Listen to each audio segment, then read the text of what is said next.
him a shot to do what?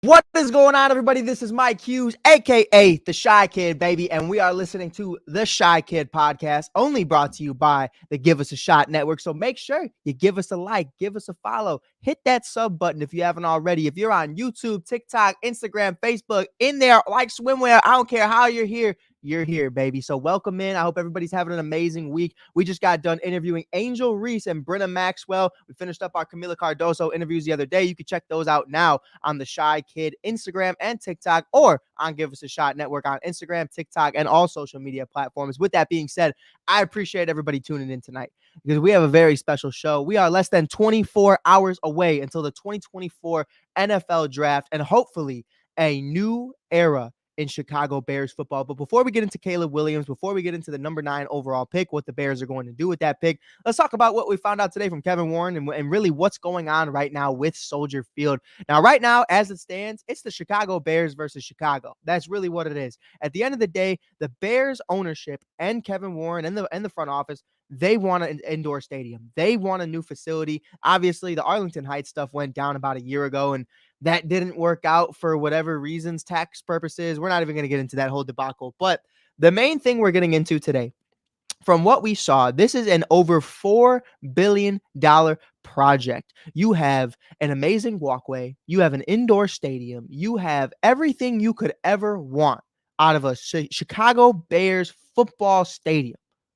Unfortunately, you just don't get parking. So that's the craziest part. There's still no parking, still no answer for the location and the shitty aspect of what it's like going to a Bears game if you're driving. I mean, it's just horrible. So if you're taking the L, if you're taking the train, the metro, whatever, it's perfectly fine. No problem. CTA, transportation, everything's fine. If you're walking it, no problem.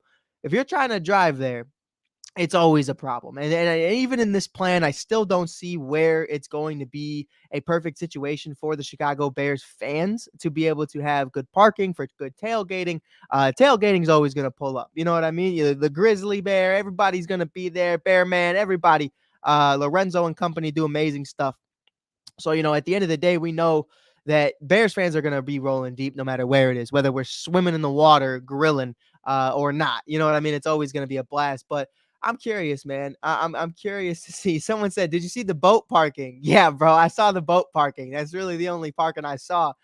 So if you're pulling up on a boat, if you're in the boatmobile for SpongeBob, I'm sure you'll have a great time at the Bears game. But other than that, there aren't a lot of answers right now, and more questions than not. But I'm excited, man. I'm excited to see what's going to potentially happen. I'm gonna see what's going on in the next couple of days to really break down the validity of this stadium being in place, because this could definitely just be a move in order to, just put Chicago on their toes. Put Chicago on their toes. Now, a big part of this that we're going to talk about, we're going to briefly pass through it because I want to talk about it more with a professional who understands not only how to be an architect, but also the fundamentals and the business aspect of how this can all come about and when we could expect an indoor stadium at Soldier Field. Because remember, Caleb Williams said the other day, not 1, not 2, not 3, not 4. He wants to go to over 8 Super Bowls with the Chicago Bears and be with this organization for the next 20 plus years. So we got time. We got time to build the stadium. We got time to build all this. Don't know where the parking's coming from. But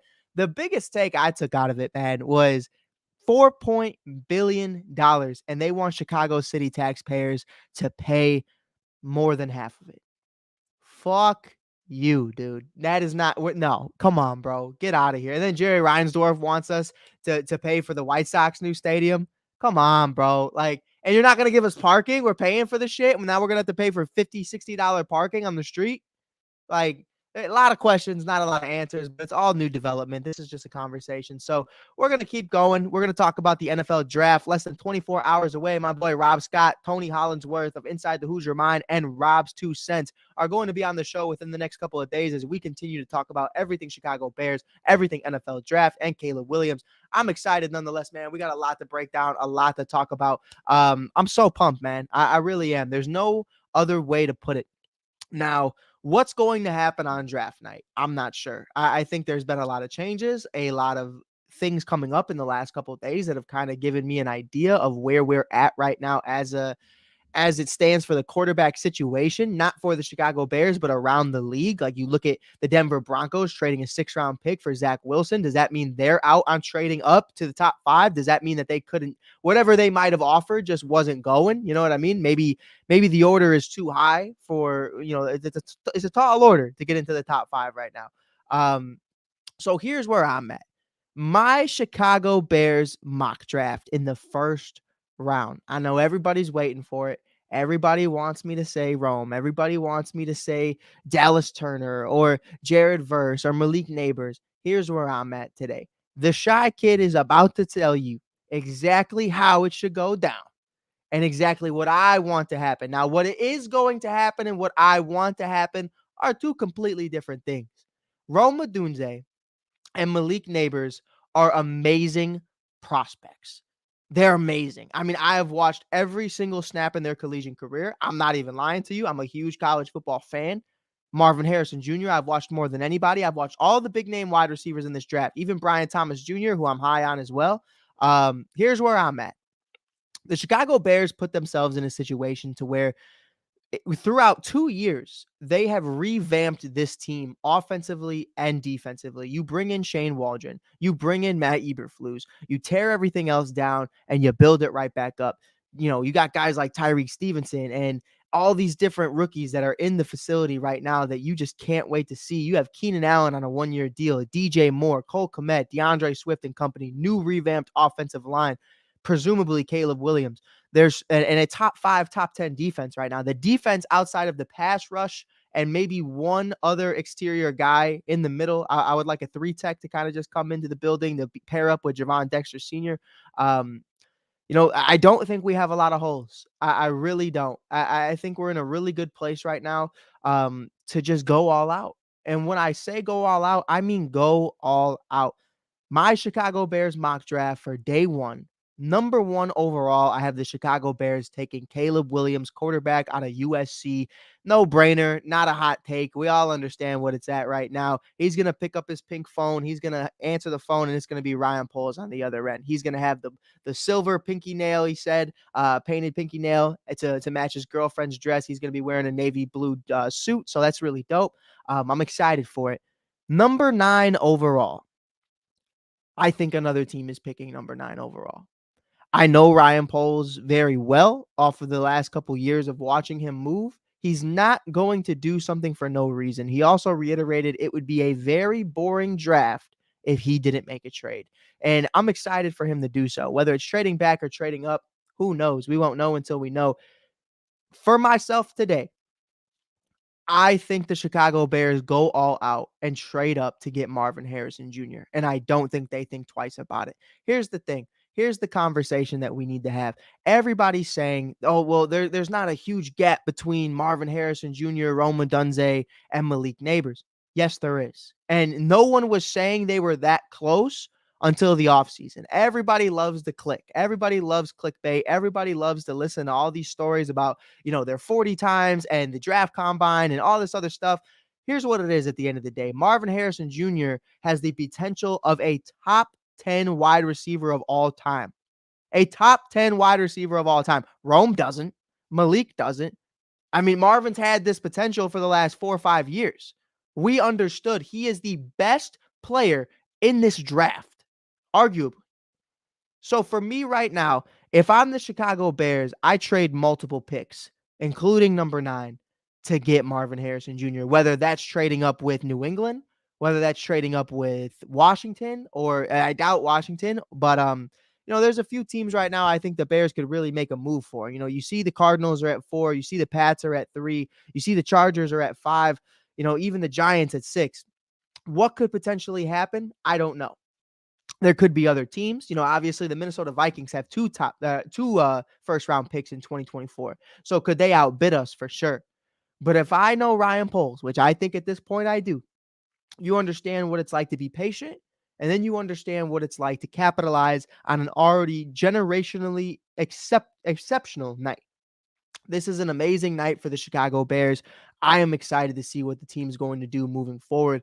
But realistically speaking, I think the Chicago Bears need to leave the 2024 NFL draft day one with Caleb Williams and Marvin Harrison Jr. hand in hand, period. Because you have the number one generational prospect since Andrew Luck and Caleb Williams. And then you have a guy who is viewed as a top 10 wide receiver of all time generational talent in Marvin Harrison Jr. You can't go wrong. And I want to sell you this idea. For everybody saying you don't want to trade future first round picks, you don't want to trade future assets, why not? If the idea of the 2024 Chicago Bears, 2025, 2026, 2027 Chicago Bears is to make the playoffs and win playoff games, then that should be your expectation to understand, hey, listen, we don't need these picks. These picks are not going to be top 10 picks. Now, I understand you're not going to change the entire scene of what you have going on through one player, but if you can get two, if you can leave this draft with Caleb Williams, DJ Moore, Marvin Harrison Jr., Keenan Allen, a top 5, top 10 defense, you have Shane Waldron as your OC, DeAndre Swift, Cole Kmet, Gerald Everett, a new revamped offensive line, and maybe you get a center in the later rounds or a pass rusher to go up with Montez Sweat. You have a serious problem. Because I want everybody, we have 77 plus people in this chat right now. I want to ask you this. If Justin Jefferson right now, fully healthy on a 4 or 5 year rookie deal, was available at number 4, if Justin Jefferson was available, would you trade up for him? I know we're live right now, so if you guys are watching this live on YouTube, give me a second. I want to read some comments. Some people saying no, some people saying yes, no. We have a few yeses, a few no's. Here's the thing. If at the end of the day, you have a generational talent, a guy who is right up there with Jamar Chase and Justin Jefferson and Devontae Adams, and you can get him at number 4, and your defense is set, and your offense is set, and you just got Caleb Williams, why not trade up when you can? You have the Panthers' second-round pick of next year. You have your own picks for next year. If the price for Marvin is too high, then we're a poverty franchise. Like, we have the assets. You have the roster to be able to make up for that. You have all these guys locked up. You have Tremaine Edmonds and TJ Edwards and Tyreek Stevenson, and you just got Jalen Johnson. You have all these guys locked up. Montez Sweat locked up. There is no big name free agents on the Chicago Bears going into 2024 other than Keenan Allen. Let's be real.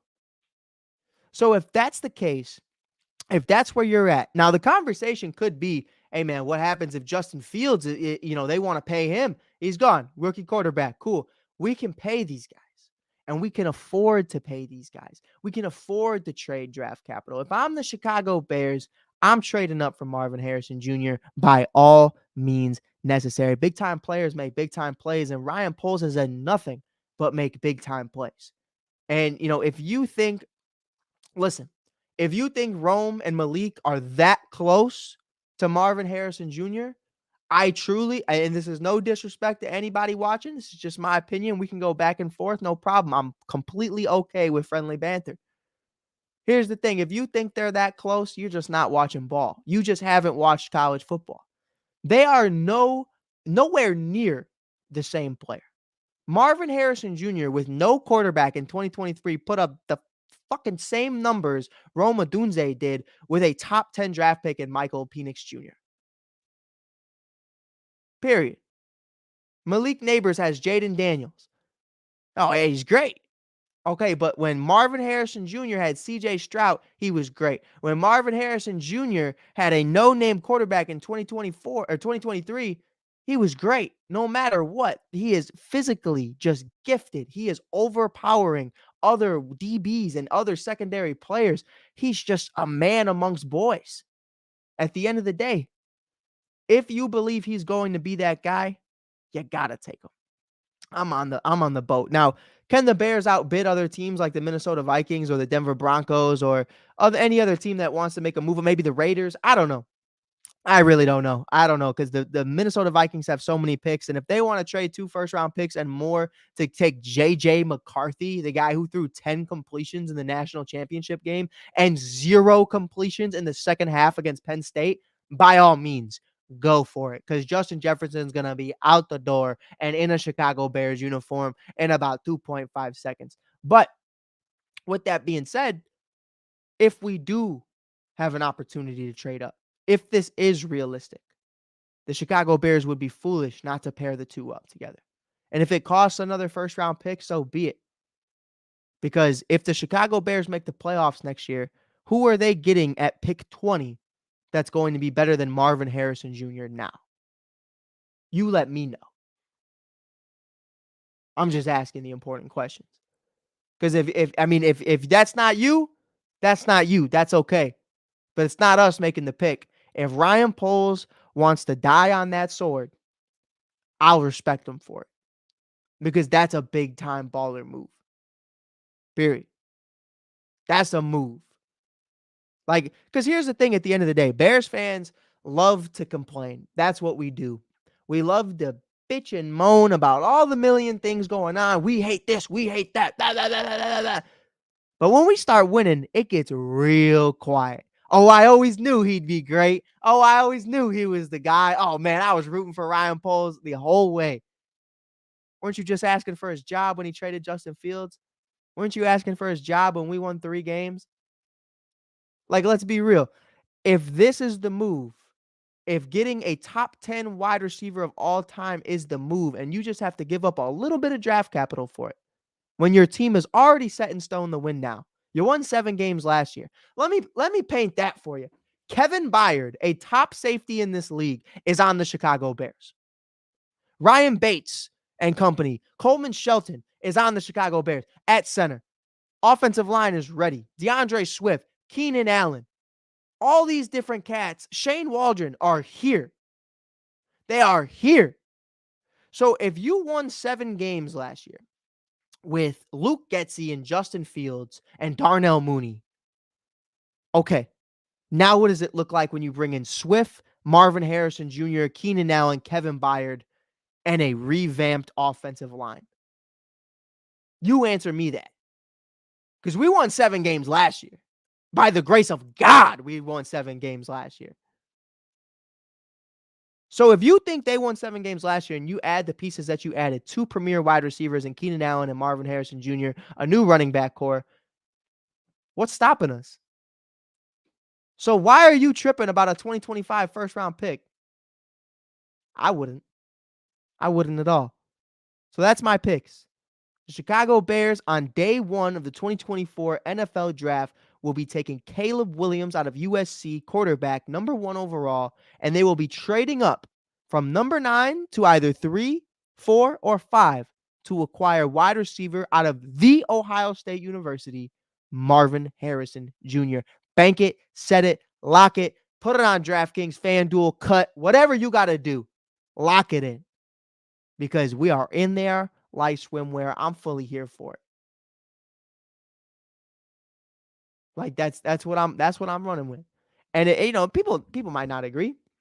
And I'll say this to please the people. Hey, if that's not possible, I would love Roma Dunze at 9. I would love Roma Dunze at 9. Don't get that twisted. Roma's an animal. Malik is a speed freak. I love it. Like I would love either of them.